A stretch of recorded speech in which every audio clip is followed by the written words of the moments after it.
하나님의 말씀 봅니다. 마가복음 14장. 마가복음 14장 32절에서 42절입니다. 마가복음 14장 32절에서 42절 말씀 한번 같이 볼까요?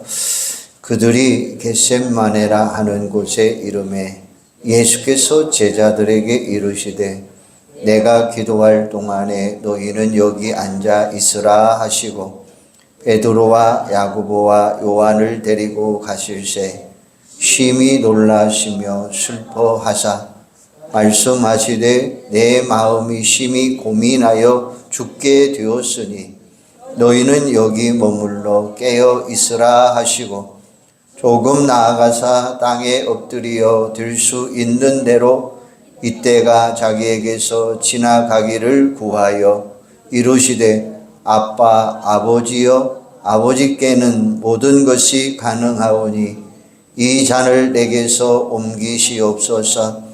그러나 나의 원대로 마오시고 아버지의 원대로 하옵소서 하시고 돌아오사 제자들이 자는 것을 보시고 베드로에게 말씀하시되 시몬아 자느냐 내가 한 시간도 깨어 있을 수 없더냐 시험에 들지 않게 깨어 있어 기도하라.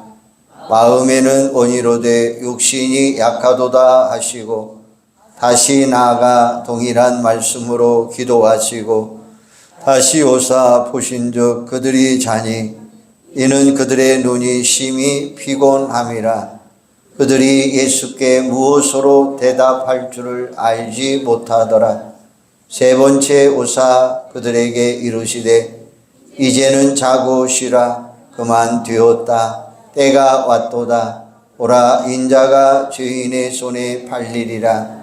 일어나라 함께 가자. 오라 나를 파는 자가 가까이 왔느니라. 아멘. 종려주일하면 우리는 종려나무를 생각을 합니다. 종려나무는 승리를 상징하죠. 그러면서 호산나 호산나 다윗의 자손이여라고 외쳤던 그 찬송, 여기서 호산나는 우리를 구원하소서라고 하는 의미를 가지고 있습니다. 그러나 수많은 사람들이 만왕의 왕으로 오시는 예수님을 축하하며 환영을 하죠.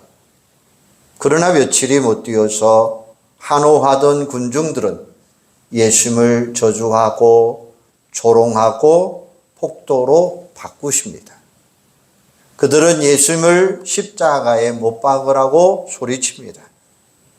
호산나를 외치며 환호했던 군중들의 열기가 사라지고 전에 성금요일에 예수님은 십자가에 못 박히게 됩니다.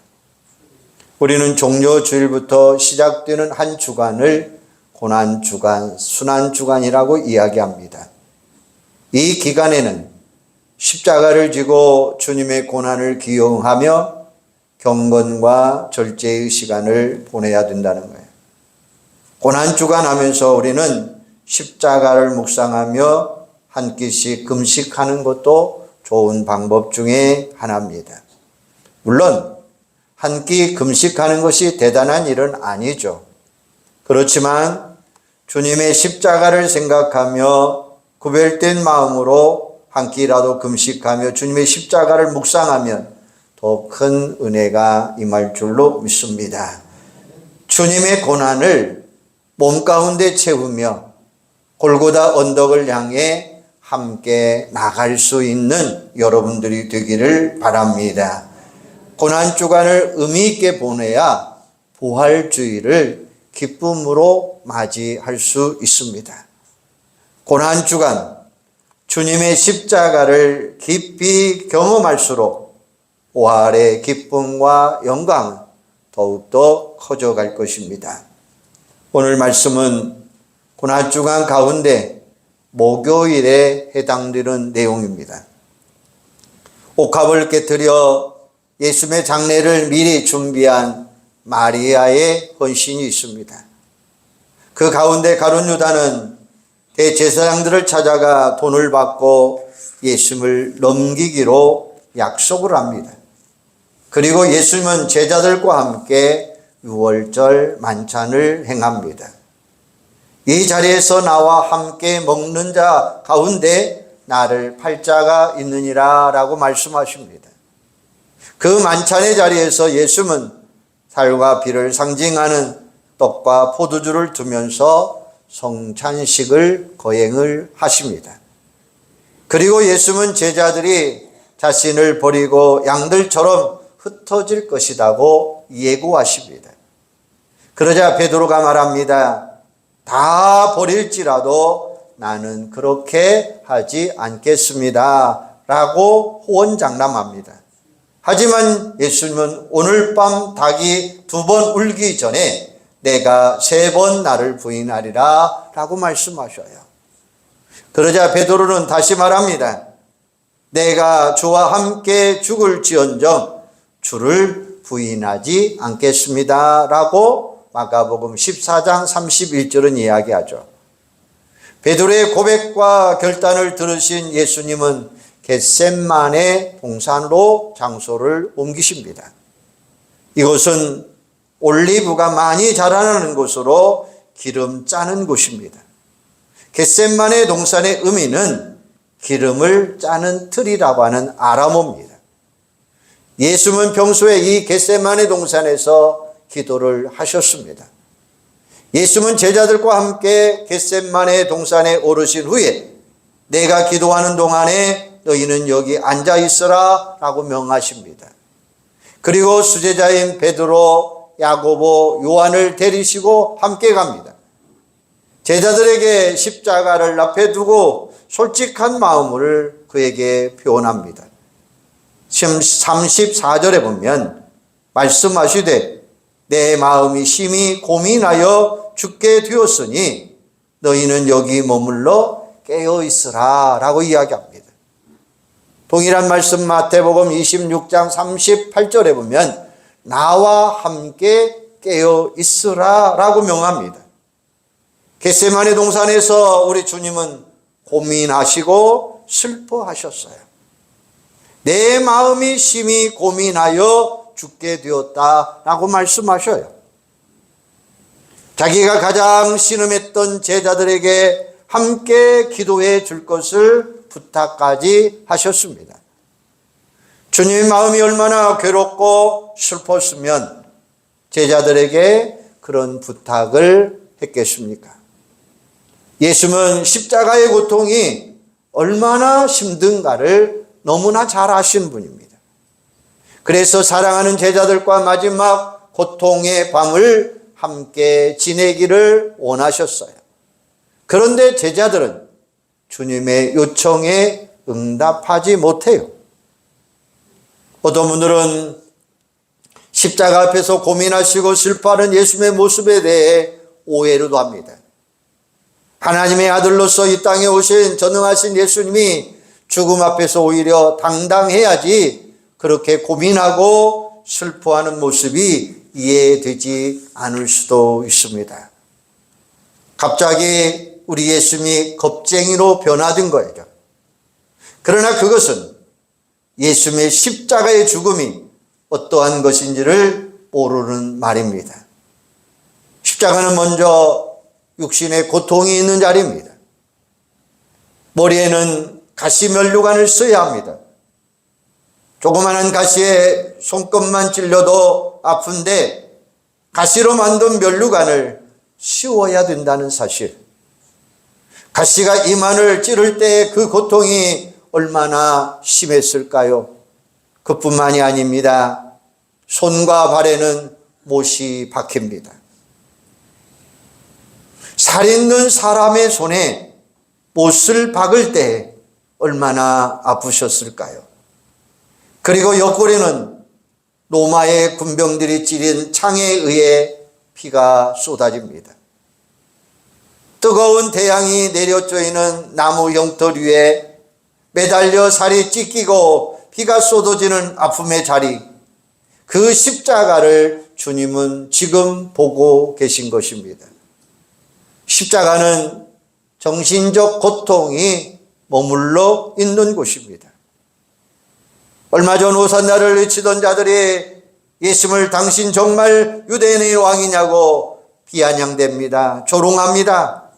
얼굴에 침을 뱉습니다. 주먹으로 치고 손바닥으로 때립니다. 당신이 하나님의 아들이라면 십자가에서 내려오라고 조소도 보냅니다. 옷을 벗기고 수치심, 모열감을 줍니다. 그리고 사랑하는 제자들마저도 십자가 밑에서 예수님을 모른다고 부인합니다. 계집종 앞에서 저주까지 하면서 상관없는 자라고 잡아댑니다. 자기와 3년 함께 있던 제자가 은 30에 팔아넘깁니다. 이 얼마나 배신감이 컸을까요? 여러분은 배신의 아픔을 겪어본 적이 있습니까? 자기가 믿었던 사람이 조금만 돌아서도 얼마나 큰 배신감, 모멸감을 느낍니까? 예수님은 그 정신적 고통을 온몸으로 막아내야만 했습니다. 또 십자가는 하나님과의 단절이라고 하는 영적 고통의 자리입니다. 하나님은 예수님을 향하여 이는 내 사랑하는 아들이요 내 기뻐하는 자라고 말씀하셨어요. 그런데 그 하나님께서 아들을 수치스럽고 고통스러운 십자가의 죽음에 직면하도록 만들어버렸어요. 그래서 예수님은 절규합니다. 엘리 엘리 라마 사박다니, 나의 하나님 어찌하여 나를 버리십니까? 라는 말씀이에요. 이것은 말할 수 없는 고난의 절규입니다. 예수님은 십자가에 철저하게 하나님께로부터 버림받는 영적인 단절과 영적인 고통을 경험해야 했습니다. 그러나 여기서 더 깊은 영적인 의미가 담겨 있습니다. 예수님이 그토록 고민하시고 슬퍼하신 이유는 눈앞에 다가오는 십자가의 육체적, 정신적, 영적인 고통 때문이 아니었습니다. 그것은 눈앞에 다가오는 커다란 산과 같은 죄의 짐이었습니다. 죄의 싹선 사망입니다. 빛이 이미 세상에 왔지만 사람들은 예수님을 영접하지 않았습니다. 오히려 배척했습니다. 십자가에 못 박혔습니다. 아직도 죄의 실체를 알지 못하고 목자 없는 양과 같이 유린하고 방황하는 백성들의 무지함에 대한 슬픔이 더 컸습니다. 그래서 예수님은 십자가상에서 이렇게 기도하셨습니다. 아버지여, 저들을 용서하여 주옵소서. 자기 하는 것을 알지 못함입니다. 라고 이야기합니다. 죄가 무엇인지도 알지 못하는 어리석은 백성들을 향한 용서와 연민의 정을 느낄 수 있습니다. 자기를 향하여 돌을 던지고 침을 뱉고 때리는 아픔보다는 죄를 깨닫지 못하고 방황하는 백성들을 보시고 슬픔과 고민 가운데 빠지신 것입니다. 사랑하는 여러분, 우리는 어떻습니까? 주님을 따른다고 하면서도 얼마나 많은 죄를 저지르고 있습니까? 주님은 십자가를 앞에 두고 우리의 죄에 대해서 그토록 슬퍼하고 고민하고 계시는데 우리는 얼마나 태연하게 죄를 먹고 마시고 생활하고 있지는 않는지요. 우리 안에 습관적인 죄의 고리를 과감하게 끊어버리시기를 바랍니다. 게으름의 죄, 탐욕과 불의에 가득 찬 모든 정욕들을 십자가 앞에서 해결할 수 있는 시간이 되시기를 바랍니다. 이게 바로 주님을 기쁘게 하는 비결이요 축복받는 비결이 될 줄로 믿습니다. 주님은 십자가를 앞에 두시고 간절하게 기도하죠. 땅에 엎드려서 이 고통의 때가 지나가기를 기도하십니다. 주님의 기도는 아버지의 뜻을 구하는 기도였습니다. 만약 우리들이 십자가와 같은 엄청난 아픔과 고통이 있다면 우리는 어떤 기도를 드려야 될까요?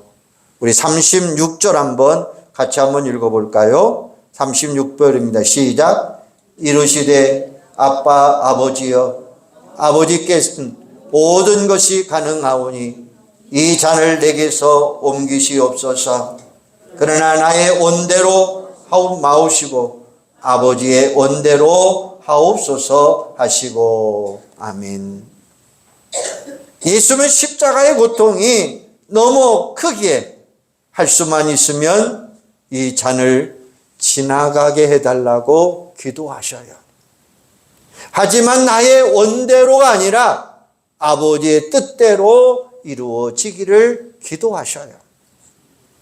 공생의 사역 가운데 예수님은 기도의 일생을 사셨습니다. 사역을 시작하기 전에 40일 금식하며 기도하셨습니다. 제자들을 선택할 때도 밤을 새우며 기도하셨습니다. 예수님은 습관을 쫓아 기도하셨습니다. 인류의 구원이라고 하는 십자가를 지시기 전에 밤이 새도록 주님은 기도하셨습니다. 예수님이 끝까지 하나님의 뜻을 저버리지 아니하시고 십자가의 길을 걸어갈 수 있었던 힘은 바로 기도인 줄로 믿습니다.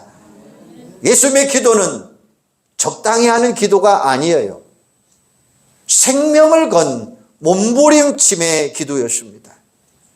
누가복음 22장 44절에 보면 예수께서 힘쓰고 애써 더욱 간절히 기도하시니 땀이 땅에 떨어지는 빗방울 같이 되었더라 라고 기록하고 있습니다.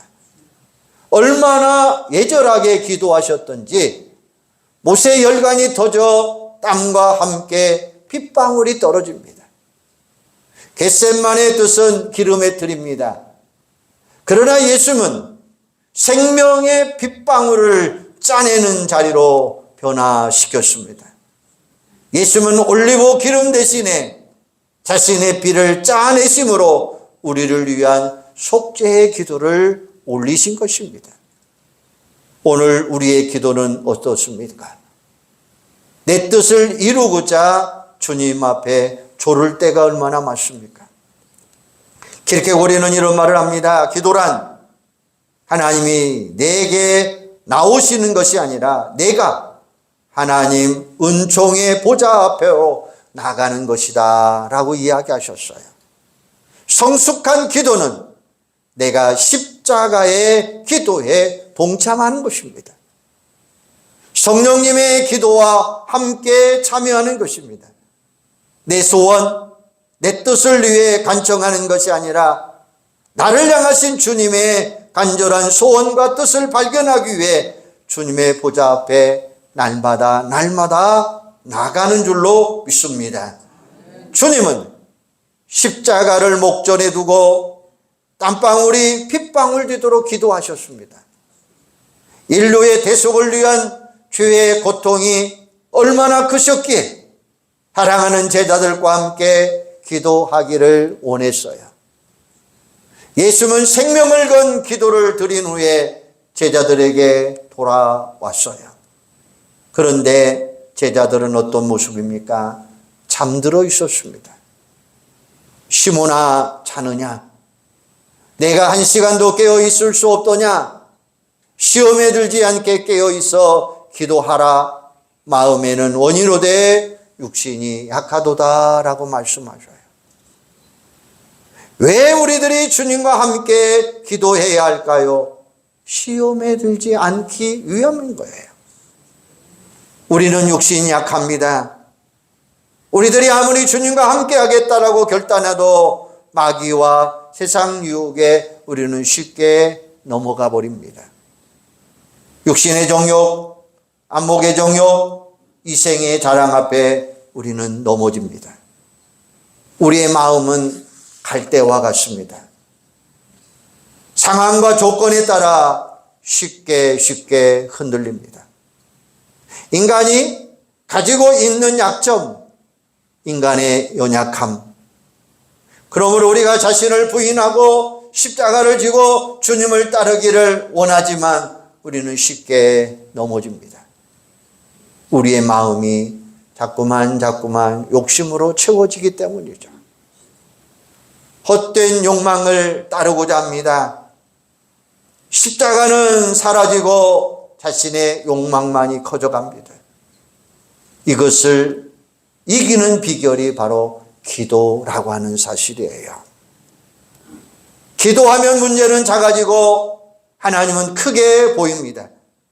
하나님이 크게 보이는 사람은 어떤 시험도 역경도 반드시 이겨낼 줄로 믿습니다. 하나님이 작게 보이고 문제가 커 보이면 낙심할 수밖에 없죠. 따라서 주님께서는 십자가 앞에서 함께 깨어 기도하자고 우리를 부르시는 것입니다.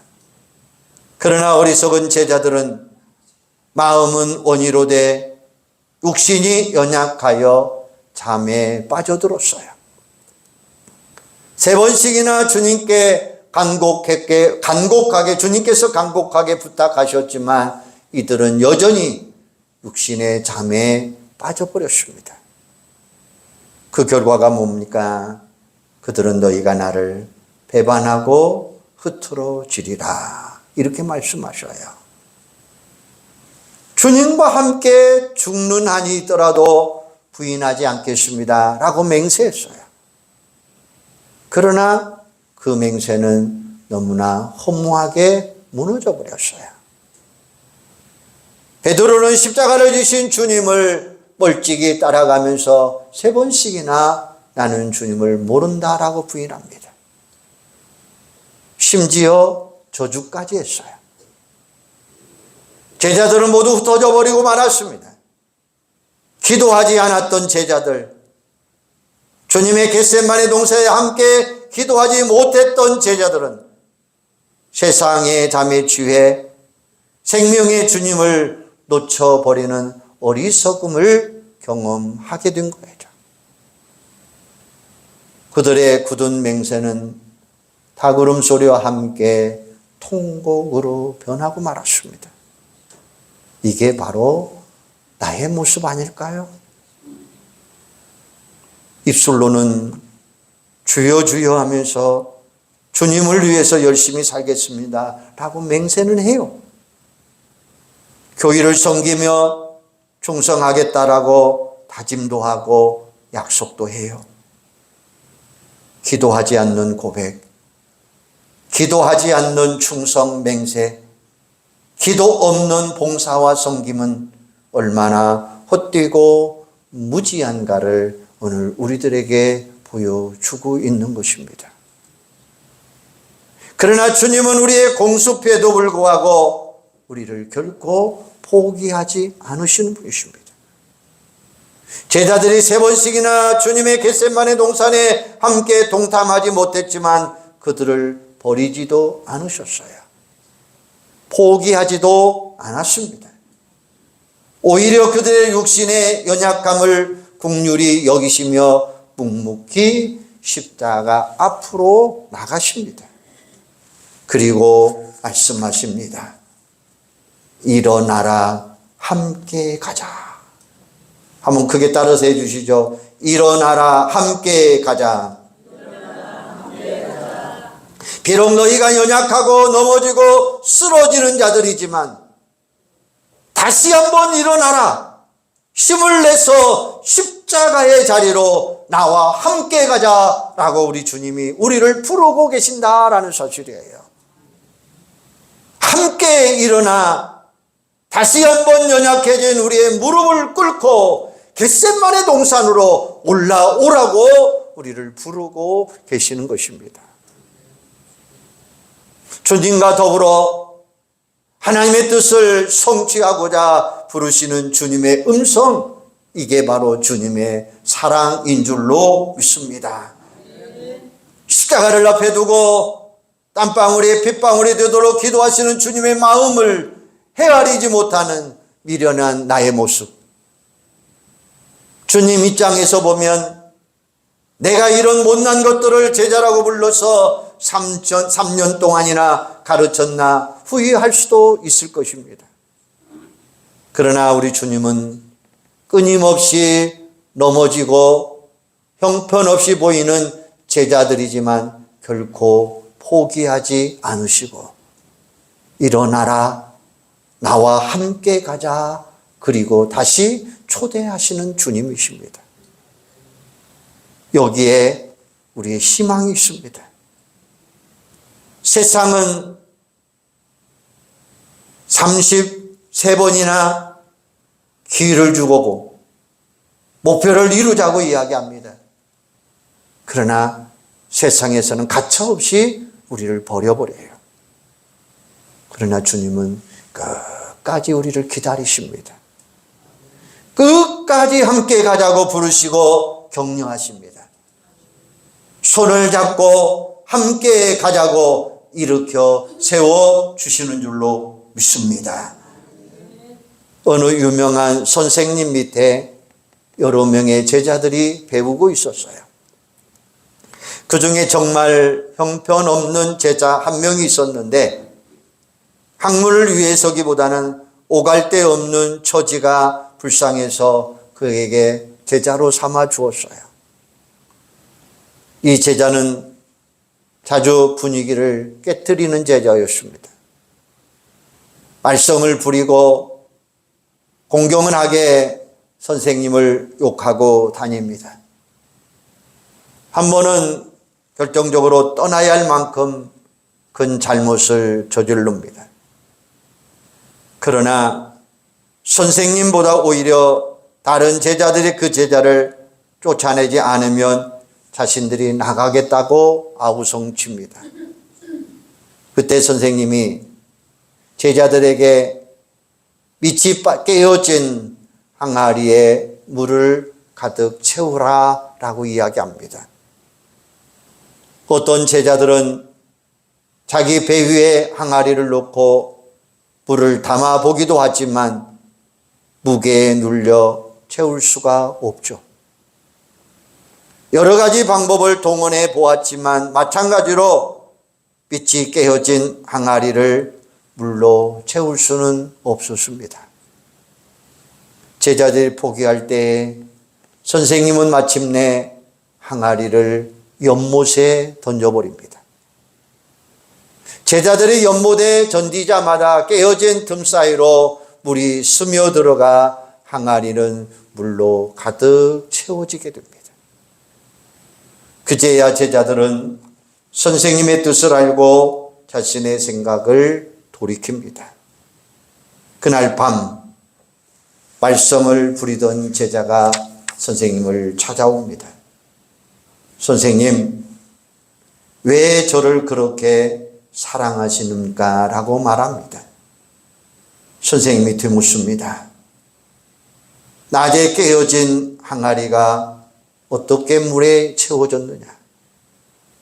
연못에 던질 때에 깨어진 항아리가 물로 가득 채워졌습니다. 나는 깨어진 항아리 같은 너를 내 마음에 던졌다라고 이야기합니다. 사랑하는 여러분, 이 이야기 속에서 깨어진 항아리가 여러분은 누구라고 생각하십니까? 우리 자신은 아닙니까? 자신은 완벽하게 만들어진 본 차이나로 만들어졌다고 자만하고 있지는 않습니까? 다시 한번 들어보시기 바랍니다. 깨어져 있지는 않습니까? 최선을 다해 달려왔지만 여전히 구멍이 나고 금이 가 있는 그 모습은 아닐까요? 아무리 쏟아 부어도 깨어지지 않는 구멍, 뚫린 항아리와 같은 우리의 모습은 분명합니다. 그러나 주님은 우리를 버리지 아니하시고 우리를 다시 부르신다는 거예요. 우리의 힘과 능력으로 채울 수 없기에 미련하고 부족한 우리를 십자가 보혈로 여러분의 연못에 던져지겠다는 거예요.